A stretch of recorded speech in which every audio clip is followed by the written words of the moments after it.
नमस्कार। आज हम एक ऐसे रास्ते पर चर्चा करने जा रहे हैं जो भारत में कई युवाओं के लिए कह सकते हैं बहुत महत्वपूर्ण है। ये है 12वीं के बाद शिक्षक बनने का मार्ग। जी। खास तौर पर हम बात करेंगे इंटीग्रेटेड टीचर एजुकेशन प्रोग्राम यानी आईटीपी बीएड कोर्स की, हाँ। और उस तक पहुंचने के लिए जो जरूरी परीक्षा है, नेशनल कॉमन एंट्रेंस टेस्ट या एनसीईटी। बिल्कुल। और हमारी ये जो बातचीत है ये आधारित है शिक्षक बनने का एनसीईटी मार्गदर्शिका के कुछ प्रमुख अंशों पर। आज हमारा लक्ष्य सिर्फ ये जानना नहीं है कि एनसीईटी क्या है, बल्कि ये समझना है कि ये क्यों मायने रखता है। हाँ। और सबसे जरूरी, इस परीक्षा की तैयारी के लिए क्या ठोस कदम उठाए जा सकते हैं, जैसा कि इस गाइड बुक में बताया गया है। और ये समझना इसलिए भी ज़रूरी हो जाता है क्योंकि शिक्षण, जैसा कि शोध भी रेखांकित करता है, महज एक नौकरी नहीं है, सही। बल्कि एक नेक निष्ठा माना जाता है। साथ ही केंद्र और राज्य सरकारों के स्कूलों में लगातार शिक्षकों की भर्तियां निकलती रहती हैं, तो ये करियर के लिहाज से भी अहम है। निश्चित रूप से। और इस परीक्षा का आयोजन नेशनल टेस्टिंग एजेंसी यानी एनटीए करती है। अच्छा, एनटीए। हाँ। और ये होता है national council for teacher education, मतलब एनसीटीई के दिशा निर्देशों के तहत। इसे आप यूं समझ सकते हैं कि जैसे मेडिकल प्रवेश के लिए नीट होता है ना, हाँ हाँ, और इंजीनियरिंग के लिए जेई। बस बिल्कुल उसी तर्ज पर अब गुणवत्तापूर्ण शिक्षा के लिए एनसीईटी को स्थापित किया गया है। एक मानकीकृत प्रवेश परीक्षा है ये। ठीक है, तो चलिए इस एनसीईटी की गहराई में उतरते हैं। ये परीक्षा असल में है क्या, और उन उम्मीदवारों के लिए इसका इतना महत्व क्यों है जो आईटीपी बीएड प्रोग्राम में दाखिला लेना चाहते हैं? क्या इसका नई शिक्षा नीति 2020 से कोई गहरा नाता है? आजकल काफी चर्चा में है। हाँ, इसका सीधा और गहरा संबंध है। एनसीईटी दरअसल नई शिक्षा नीति एनईपी 2020 के तहत जो 4 वर्षीय इंटीग्रेटेड टीचर एजुकेशन प्रोग्राम है ना, आईटेप, हाँ, आईटेप, उसमें प्रवेश का मुख्य जरिया है। एनटीए इसे एनसीटीई के मानकों के आधार पर आयोजित करती है। इसका महत्व इसलिए बढ़ जाता है क्योंकि ये परीक्षा देश के जो अच्छे प्रतिष्ठित विश्वविद्यालय और कॉलेज है, उनमें आईटेप कोर्स में प्रवेश सुनिश्चित करने का माध्यम है। अच्छा। जैसा आपने कहा, शिक्षण एक सम्मानित पेशा है और रोजगार के अवसर भी देता है, लेकिन एनईपी 2020 का एक बड़ा उद्देश्य शिक्षक शिक्षा की गुणवत्ता को सुधारना भी है। एनसीईटी इसी सुधार की प्रक्रिया का एक अहम हिस्सा है। ये सुनिश्चित करता है कि शिक्षण पेशे में जो लोग आ रहे हैं वो शुरू से ही योग्य और समर्पित हों। ये बात तो साफ हुई कि ये महज एक और एंट्रेंस एग्जाम नहीं है, बल्कि शिक्षा व्यवस्था में गुणवत्ता लाने की एक बड़ी पहल का हिस्सा है। बिल्कुल। अब स्रोत में इसकी तैयारी के लिए एक विस्तृत मार्गदर्शिका दी गई है, तो क्यों ना हम उन कदमों को बारीकी से देखें। शुरुआत कहाँ से करनी चाहिए? मुझे लगता है परीक्षा के पैटर्न को समझना सबसे पहला और बुनियादी कदम होगा, है ना? आपने बिल्कुल सही पकड़ा। किसी भी लड़ाई की तैयारी के लिए पहले मैदान को समझना जरूरी है। हाँ। एनसीईटी के संरचना को जानना मौलिक है। गाइड बुक के अनुसार इसमें मुख्य रूप से 5 खंड होते हैं। 5 खंड, ओके। हाँ, जिनका परीक्षण किया जाता है। पहला है भाषा कौशल, यानी लैंग्वेज स्किल्स। यहाँ उम्मीदवारों को विकल्प मिलता है, वे अंग्रेजी, हिंदी या अपनी क्षेत्रीय भाषा चुन सकते हैं। यहाँ उनकी भाषा पर पकड़, समझ और व्याकरण का ज्ञान परखा जाता है। दूसरा और शायद सबसे अनोखा खंड है शिक्षण योग्यता, टीचिंग एप्टीट्यूड। अच्छा, टीचिंग एप्टीट्यूड, ये सिर्फ ज्ञान से अलग कैसे है? स्रोत इस बारे में क्या कहता है? यह बहुत दिलचस्प है। गाइडबुक बताती है कि यह खंड उम्मीदवार के शिक्षण पेशे के प्रति रुझान, उसका दृष्टिकोण और उसके मूल्यों का आकलन करता है। अच्छा, मूल्यों का भी? हाँ, इसमें सैद्धांतिक प्रश्न नहीं होते, बल्कि स्थिति आधारित प्रश्न हो सकते हैं। Scenario based? जैसे आप कक्षा में एक विशेष परिस्थिति को कैसे संभालेंगे? आप शिक्षक क्यों बनना चाहते हैं? बच्चों के प्रति आपका नजरिया क्या है? ये परखने की कोशिश है कि क्या उम्मीदवार में एक अच्छा शिक्षक बनने की स्वाभाविक क्षमता और इच्छा है। ये सिर्फ अकादमिक ज्ञान से परे है। यानी ये परीक्षा सिर्फ क्या जानते हैं ये नहीं पूछ रही, बल्कि कैसे शिक्षक बनेंगे इसकी भी झलक लेना चाहती है। वाकई दिलचस्प है। बिल्कुल। आगे के खंड क्या है? तीसरा खंड है सामान्य जागरूकता, जनरल अवेयरनेस। ओके। इसमें समसामयिक घटनाओं, मतलब करंट अफेयर्स के साथ साथ, जैसा कि स्रोत विशेष रूप से उल्लेख करता है, शिक्षा नीतियां जैसे NEP 2020 हाँ, जिसका हमने जिक्र किया। जी, और NCTE की भूमिका और भारतीय समाज व संस्कृति से जुड़े प्रश्न शामिल होते हैं। चौथा है तर्क क्षमता यानी रीजनिंग एबिलिटी। इसमें लॉजिकल रीजनिंग, विश्लेषणात्मक क्षमता और प्रॉब्लम सॉल्विंग स्किल्स का परीक्षण होता है। और पांचवा खंड है विषय ज्ञान, सब्जेक्ट नॉलेज। ये उम्मीदवार ने 12वीं में जो स्ट्रीम चुनी थी उस पर आधारित होता है। विज्ञान, गणित, सामाजिक विज्ञान, वाणिज्य या मानविकी। यहाँ उस स्ट्रीम के बुनियादी सिद्धांतों और कॉन्सेप्ट्स की समझ जांची जाती है। तो ये तो काफी व्यापक दायरा हो गया। भाषा, रुझान, जागरूकता, तर्कशक्ति और विषय ज्ञान। जी। पैटर्न समझने के बाद स्रोत अगला कदम बताता है एक अध्ययन योजना, एक स्टडी प्लान बनाना। गाइडबुक इसे प्रभावी बनाने के लिए क्या नुस्खे सुझाती है? क्या सिर्फ एक टाइम टेबल बना लेना काफी है? नहीं, गाइडबुक सिर्फ टाइम टेबल बनाने से आगे की बात करती है। ये निरंतरता पर, कंसिस्टेंसी पर बहुत जोर देती है। अच्छा, यानी रोजाना थोड़ा थोड़ा अध्ययन करना बजाय इसके कि परीक्षा से ठीक पहले सब कुछ रटने की कोशिश की जाए। ये बात तो है। इसमें एक महत्वपूर्ण सुझाव ये भी है कि उम्मीदवार पहले अपने कमजोर क्षेत्रों की पहचान करें और उन्हें सुधारने को प्राथमिकता दें। Okay, weak areas first. बिल्कुल। एक संरचित योजना का मतलब सिर्फ समय बांटना नहीं, बल्कि ये तय करना भी है कि किस विषय को कितना समय देना है, कब रिवीजन करना है और कब मॉक टेस्ट देने हैं। ये पाठ्यक्रम को व्यवस्थित और प्रभावी ढंग से पूरा करने में मदद करता है, जिससे आत्मविश्वास बढ़ता है। कंसिस्टेंसी इज की, ये बात यहाँ भी लागू होती है। लेकिन कमजोरियों पर ध्यान देने वाली बात महत्वपूर्ण है। चलिए अब कुछ विशिष्ट वर्गों की तैयारी पर बात करते हैं। भाषा कौशल के लिए स्रोत कहता है अखबार पढ़ो, कहानियां पढ़ो, व्याकरण दोहराओ। क्या ये इतना ही सीधा है? सतही तौर पर सीधा लगता है, पर इसमें गहराई है। गाइडबुक के अनुसार नियमित पठन, चाहे वो अखबार हो, मैगजीन हो या कहानियां, कुछ भी। हाँ, कुछ भी, ये न केवल आपकी पढ़ने की गति और समझ को बेहतर बनाता है, बल्कि आपकी वोकैबुलरी मतलब शब्दावली को भी समृद्ध करता है। हाँ, ये तो है। इसके अलावा कॉम्प्रिहेंशन पैसेज, जो अपठित गद्यांश होते हैं, उनका अभ्यास करना महत्वपूर्ण है, क्योंकि परीक्षा में ऐसे प्रश्न आते हैं। ओके। और जहाँ तक व्याकरण की बात है, तो बुनियादी नियम जैसे टेंसेस, सेंटेंस स्ट्रक्चर, संधि, समास, ये भाषा की नींव है। गाइडबुक इन्हें मजबूत करने पर बल देती है, रटने पर नहीं, समझने पर। ठीक है, यानी समझ और अभ्यास दोनों जरूरी हैं। अब आते हैं तर्क क्षमता, रीजनिंग और शिक्षण योग्यता एप्टीट्यूड पर। स्रोत में पहेलियां सुलझाने और मॉक टेस्ट देने का जिक्र है। ये कैसे मदद करते हैं?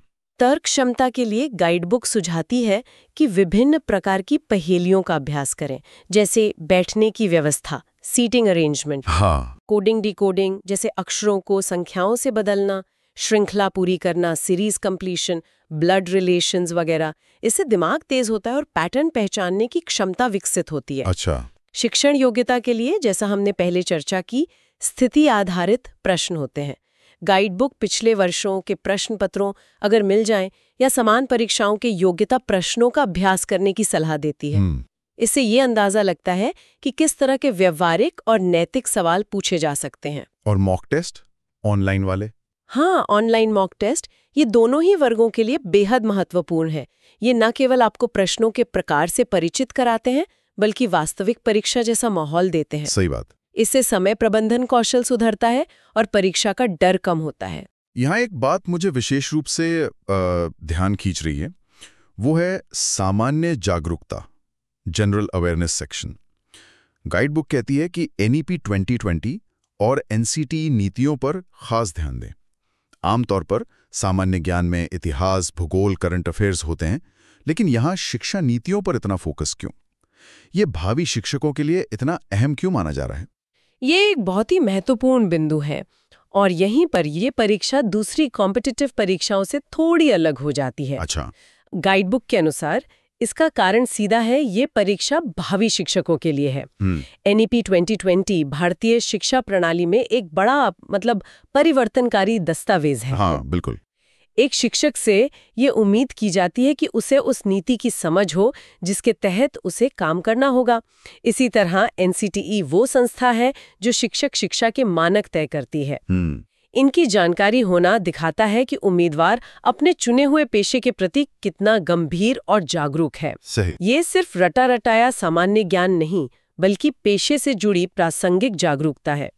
बेशक इसके साथ ही समसामयिक घटनाओं, खासकर शिक्षा, समाज, संस्कृति से संबंधित और इतिहास, भूगोल, नागरिक शास्त्र की बुनियादी जानकारी भी परखी जाती है, जैसा कि गाइड बुक में लिखा है। ये तो वाकई प्रासंगिक है। इससे परीक्षा का उद्देश्य और स्पष्ट होता है। चलिए अब विषय ज्ञान, सब्जेक्ट नॉलेज पर आते हैं।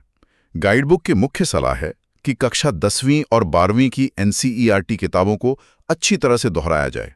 क्या ये पर्याप्त है?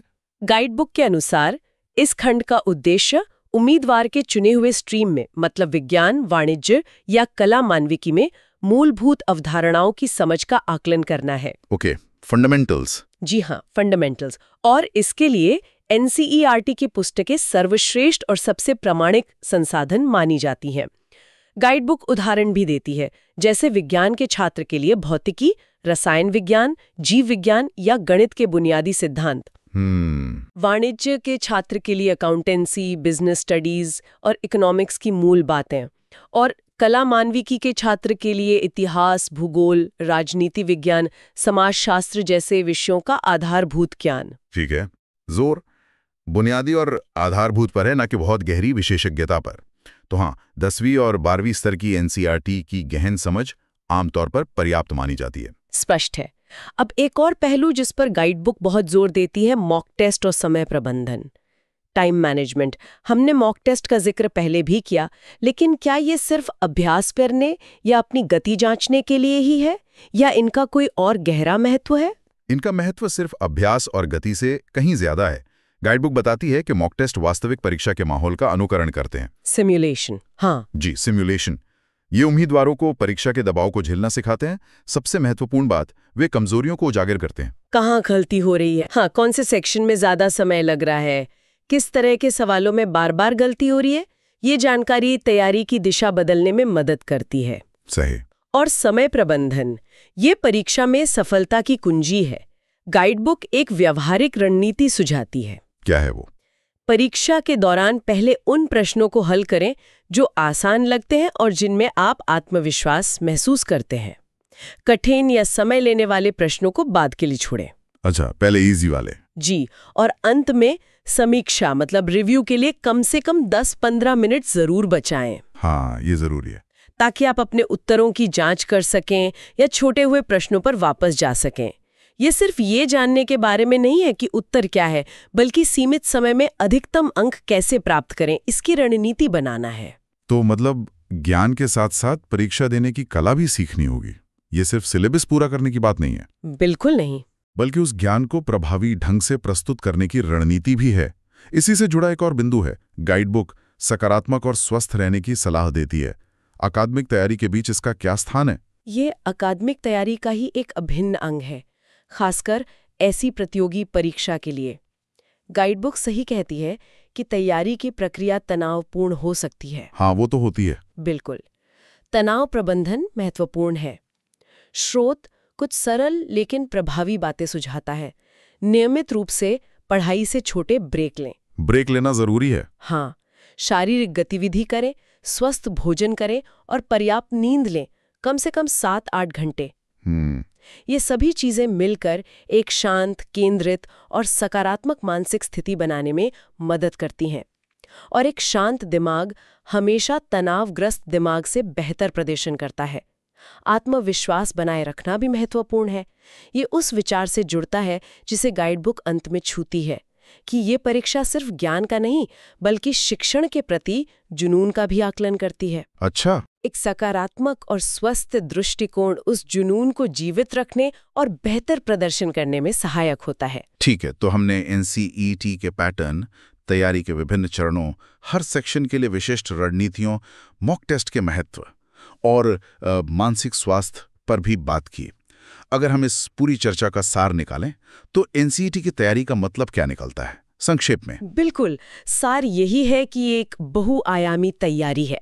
मुख्य बातें जैसा कि गाइड बुक से उभर कर आती हैं वे हैं, सबसे पहले परीक्षा के पैटर्न और सिलेबस को गहराई से समझें। दूसरा, एक यथार्थवादी और संरचित अध्ययन योजना बनाएं और उस पर टिके रहें, जिसमें कमजोरियों पर विशेष ध्यान दिया गया हो।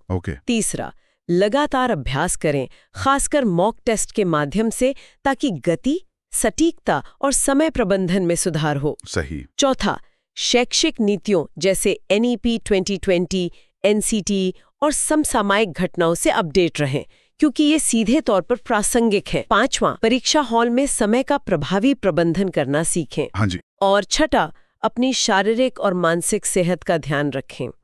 गाइडबुक की अंतिम सलाह को मैं दोहराना चाहूंगी, जल्दी शुरू करें, नियमित रूप से दोहराएं और जितना संभव हो उतना अभ्यास करें। ये वाकई उन सभी उम्मीदवारों के लिए एक स्पष्ट रोड मैप तैयार करता है जो NCET के जरिए ITEP B.Ed प्रोग्राम में दाखिला लेकर शिक्षण के क्षेत्र में अपना करियर बनाना चाहते हैं। ये स्पष्ट है कि ये सिर्फ एक परीक्षा उत्तीर्ण करने की बात नहीं है, बल्कि एक जिम्मेदार और महत्वपूर्ण पेशे की दिशा में पहला गंभीर कदम है। और अगर हम इसे व्यापक परिप्रेक्ष्य में देखें तो ये मानकीकृत परीक्षाएं, ये स्टैंडर्डाइज टेस्ट, नई शिक्षा नीति के तहत शिक्षक शिक्षा में प्रवेश प्रक्रिया को सुव्यवस्थित मतलब स्ट्रीमलाइन करने हाँ। और उसमें एक राष्ट्रीय स्तर की गुणवत्ता और एकरूपता लाने का एक महत्वपूर्ण प्रयास है। ये भविष्य के शिक्षकों के चयन की प्रक्रिया को अधिक वस्तुनिष्ठ और प्रासंगिक बनाने की दिशा में एक कदम है। इस पूरी चर्चा के आधार पर सुनने वालों के लिए सोचने हेतु एक अंतिम विचार छोड़ते हैं।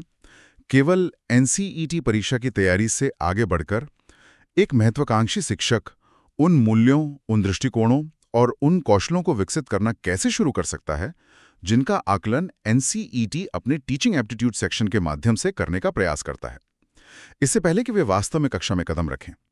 इस पर विचार करना शायद तैयारी को और सार्थक बना सकता है।